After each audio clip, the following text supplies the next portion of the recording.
Hukum pajak dan acara perpajakan. Topik khusus kedua. Bank Dunia kritik kebijakan pajak Indonesia, negara rugi besar. Tingginya pajak pertambahan nilai, atau PPN, Indonesia belum mampu mencerminkan kenaikan dalam rasio penerimaan pajak, atau tax ratio, terhadap aktivitas ekonomi, atau produk domestik bruto. Pemerintah akan memberlakukan PPN sebesar 12% yang akan berlaku efektif pada tanggal 1 Januari tahun 2025. Beberapa jenis barang diberikan fasilitas pembebasan dan diskon PPN. Kenaikan tarif hanya diperuntukkan untuk barang mewah. Kelompok barang yang dibebaskan dari PPN adalah sembako meliputi beras, daging, telur hingga ikan dan susu. Begitu juga dengan jasa pendidikan, kesehatan, keuangan, tenaga kerja, asuransi, serta air. Sementara untuk tepung terigu dan minyak goreng hanya akan dikenakan PPN sebesar 11%. Beberapa barang yang mengalami kenaikan, misalnya bahan makanan yang dicap premium. Menteri Keuangan Republik Indonesia mengatakan PPN 12% dilakukan sejalan dengan asas keadilan dan gotong royong. PPN 12% dikenakan untuk barang dan jasa mewah yang dikonsumsi masyarakat mampu. Salah satu jenis makanan premium yang dikenakan PPN 12% adalah daging Wagyu dan Kobe. Kedua jenis daging impor ini dimasukkan ke dalam daging premium yang kena PPN 12%. Selain itu, ada beberapa jenis bahan makanan premium lainnya yang dikenakan PPN 12%. Seperti beras premium, buah-buahan premium, ikan mahal seperti salmon dan tuna, udang dan krustacea premium seperti king crab. Kenaikan PPN ini juga diharapkan dapat memberikan hal positif bagi tax ratio yang saat ini berkutat di sekitar angka 10%. Menurut Wakil Menteri Keuangan Indonesia, tax ratio Indonesia seharusnya sudah tembus 12,2% dari produk domestik bruto, atau PDB, bila pemerintah tidak menganut sistem belanja perpajakan untuk mendukung perekonomian masyarakat. Angka tax ratio 12,2% dari PDB itu terdiri dari level rasio pajak saat ini yang berada pada level 10,4% ditambah dengan estimasi belanja perpajakan pada 2025 senilai Rp445,5 triliun atau setara dengan 1,83% dari PDB.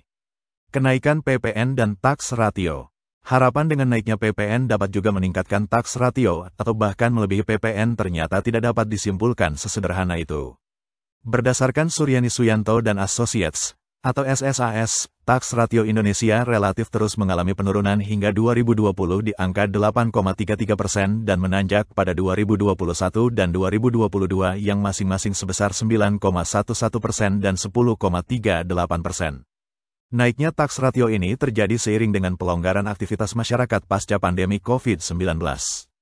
Hal lain yang perlu dicermati adalah kondisi PPN Indonesia saat ini yang berada di angka 11% memiliki delta, atau selisih dengan tax ratio, yang negatif yang minus 0,6%.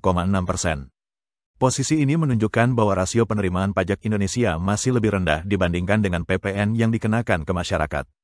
Sementara berbeda dengan negara lain, seperti Brasil, Afrika Selatan, dan Filipina yang memiliki kondisi perekonomian, atau emerging market, dan jumlah populasi penduduk yang banyak tampak memiliki delta yang positif, yakni masing-masing sebesar 7,67%, 6,4%, dan 3,61%.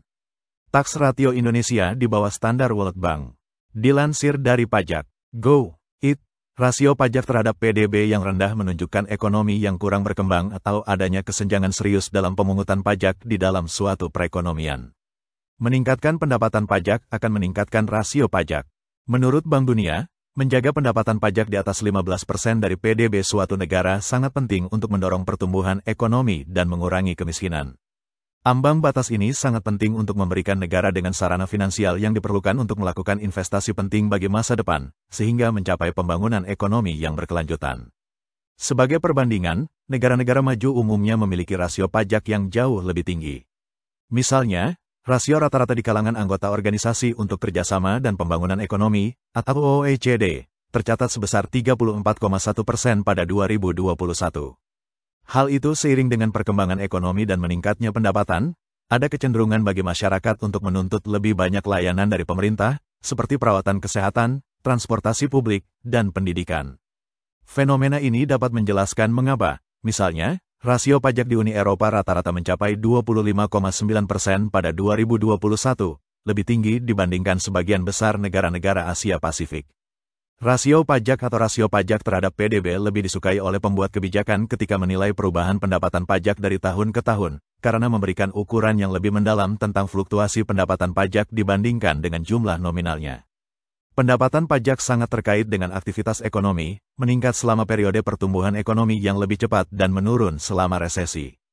Tidak sampai di situ, dalam laporan Bank Dunia yang berjudul Funding Indonesia's Vision 2045 juga menunjukkan bahwa Indonesia memiliki potensi pajak yang signifikan yang belum dimanfaatkan, dengan realisasi pemungutan pajak yang setidaknya 6 poin persentase lebih rendah dari apa yang dikumpulkan oleh negara-negara serupa. Selisih ini merupakan salah satu yang terbesar di antara negara-negara berpendapatan menengah dan disebabkan oleh rendahnya efisiensi pajak, yaitu porsi potensi pendapatan pajak yang benar-benar dipungut yang jauh lebih rendah dibandingkan dengan banyak negara dari beragam tingkat pendapatan. Memanfaatkan sepenuhnya potensi pajak ini dapat menghasilkan kenaikan pendapatan yang substansial. Kesenjangan PPN yang besar di Indonesia semakin memburuk dan lebih tinggi dibandingkan dengan beberapa negara tetangganya di kawasan. Hal ini terlihat dari menurunnya efisiensi C secara keseluruhan dalam sistem PPN, yaitu rasio antara penerimaan PPN dengan konsumsi akhir, tulis Bank Dunia. Indonesia telah mencapai peringkat kredit investasi dalam peringkat kredit negara. Pendapatan pajak yang rendah dan pasar keuangan yang kurang berkembang dapat menjadi sumber risiko bagi peringkat kredit negara. Menutup kesenjangan pajak tidak hanya dapat menghasilkan sumber daya untuk pembangunan tetapi juga mengurangi biaya pinjaman negara di pasar kredit internasional. Begitu pula dari sisi kesenjangan PPN Indonesia yang besar semakin memburuk dan lebih tinggi dibandingkan dengan beberapa negara sekitarnya. Hal ini tercermin dari penurunan efisiensi C, atau C efficiency. Sebagai informasi, C efficiency merupakan rasio antara penerimaan PPN dan konsumsi akhir. Ukuran ini mengukur seberapa banyak pendapatan PPN yang terkumpul dibandingkan dengan apa yang seharusnya terkumpul jika tarif PPN standar diterapkan secara seragam di seluruh konsumsi tanpa pengecualian atau tarif yang lebih rendah. Efisiensi C Indonesia telah mengalami tren penurunan sejak 2018, atau dengan rata-rata 52,8% pada periode tahun 2016 sampai tahun 2021, mencapai titik terendah sebesar 44,5% selama pandemi pada tahun 2020. Efisiensi pemungutan yang rendah ini sangat mengkhawatirkan mengingat tarif PPN statutorinya yang sebanding dengan negara-negara sekitarnya. PPh Badan alami gap yang lebar. Pemerintah mengumpulkan kurang dari setengah dari potensi pendapatan PPh Badan, atau Corporate Income Tax, CIT atau pajak penghasilan badan, PPh Badan, yang seharusnya diterima. Antara 2016 dan 2021, penerimaan PPh Badan Indonesia rata-rata hanya mencapai 42% dari potensi yang ada, meskipun tarif PPh Badan yang berlaku sebanding dengan negara-negara regional. Tarif PPh Badan Indonesia berada di angka 22%, angka ini lebih rendah dibandingkan Malaysia dan Filipina, namun lebih tinggi dibandingkan Vietnam, Kamboja, dan Thailand. PPh Badan Indonesia mengalami penurunan tajam pada 2020 menjadi 29,3%. Karena dampak pandemi COVID-19 terhadap keuntungan perusahaan, pendapatan PPh Badan menurun sekitar 35%, memperlebar kesenjangan antara potensi dan penerimaan aktual. Penurunan efisiensi ini sebagian disebabkan oleh penundaan pembayaran PPh Badan selama 6 bulan dan kesulitan dalam mencatat pembayaran yang terlambat. Beberapa faktor rendahnya pendapatan PPh Badan adalah dari sisi kebijakan, 35%. 3 sumber utama pendapatan PPh Badan yang hilang adalah tarif yang lebih rendah untuk perusahaan dengan omset bruto di bawah 4,8 miliar rupiah. Kedua yakni diskon tarif pajak untuk perusahaan kecil dengan omset tahunan di bawah 50 miliar rupiah. Ketiga yakni pengurangan tarif pajak untuk perusahaan publik. Faktor selanjutnya yang membuat pendapatan PPh Badan cukup rendah yakni tantangan kepatuhan yang menyumbang sekitar 33% dari total potensi PPh Badan, atau rata-rata tahun 2016 sampai tahun 2021. Angka ini berfluktuasi secara signifikan karena ketidaksesuaian antara angka pendapatan pajak dan estimasi kewajiban, yang dipengaruhi oleh audit dan pengampunan pajak pada 2016 dan 2017, yang menyebabkan ketidaksesuaian antara pendapatan berbasis kas dan akrual. Ketidakpatuhan terhadap kewajiban pajak muncul dari berbagai elemen, termasuk perilaku wajib pajak, efektivitas penegakan hukum pemerintah, dan kondisi struktural yang lebih luas. Penghindaran pajak oleh wajib pajak dapat berasal dari sikap terhadap pajak, atau moral pajak, dan kompleksitas dalam sistem perpajakan, sementara tindakan pemerintah, seperti audit, mekanisme penegakan, dan proses penyelesaian sengketa, memainkan peran penting dalam memastikan kepatuhan.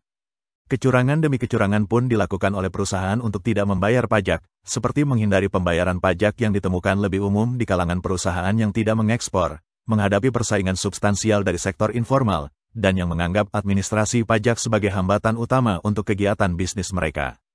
Misalnya, tingginya tingkat penghindaran pajak di kalangan perusahaan yang tidak mengekspor menunjukkan bahwa banyak perusahaan mungkin beranggapan bahwa otoritas pajak tidak memiliki data pihak ketiga mengenai kegiatan ekonomi yang tidak melintasi batas internasional. Selain itu, tingkat penghindaran pajak yang secara signifikan lebih tinggi di kalangan perusahaan yang menganggap administrasi pajak sebagai hambatan utama untuk kegiatan bisnis mereka memberikan bukti yang menunjukkan bahwa upaya untuk menyederhanakan sistem pajak dapat menyebabkan peningkatan kepatuhan. Itulah topik khusus kedua hukum pajak dan acara perpajakan untuk membantu pemahaman mahasiswa dan masyarakat umum yang ingin menambah wawasan. Ratusan tutorial ilmu hukum, ilmu pemerintahan, ilmu komunikasi, ilmu manajemen, ilmu administrasi, dan lainnya disajikan di channel ini. Video dituturkan dan disubtitelkan agar dapat ditonton, dibaca sambil didengarkan. Untuk pemahaman yang lebih baik, putar dan dengarkan video tutorial berulang-ulang. Subscribe dan like, agar Anda mendapatkan update tutorial lainnya. Bagikan juga link video ini, agar teman lain juga mendapatkan manfaat channel ini. Sekian dan terima kasih. Sampai jumpa.